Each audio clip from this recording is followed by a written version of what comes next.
Penampungan BBM ilegal jenis solar yang terletak di Dusun 2, Desa Simpang Tanjung, Kecamatan Belimbing, Muara Enim terbakar dan membuat panik warga sekitar lokasi kejadian.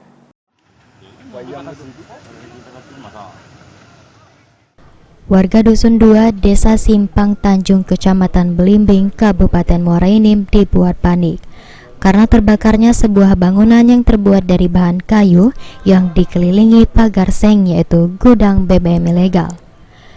Dari rekaman video warga, terlihat asap hitam membumbung tinggi dengan api yang besar membuat panik warga yang berada di sekitar lokasi kebakaran. Namun beruntung sekitar 30 menit kemudian, pemadam kebakaran tiba di lokasi kejadian dan langsung berusaha memadamkan api yang berkobar. Kapolres Muara Enim AKBP Andi Supriyadi menyatakan kalau gudang BBM ini milik warga setempat berinisial W.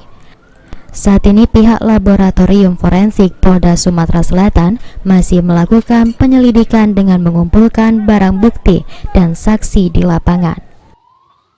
BBM ilegal yang kesimpulan kita yang terbakar memang jauh dari pemukiman penduduk, itu terbakar kurang lebih pukul 15.00. Kemudian kita lakukan pemadaman, ada 6 damkar yang kita libatkan tadi. Kemudian pukul 17.00 api bisa kita kuasai sehingga bisa padam. Untuk korban dihilangkan. Penyebabnya ya ini pasti ada isinya ya. Kalau dia nggak ada isinya nggak mungkin nggak kebakar. Beruntung dalam kejadian ini, meski api yang berkobar cukup besar, tidak merambat ke rumah warga dan tidak ada korban jiwa dalam peristiwa tersebut. Mardiansyah, PAL TV.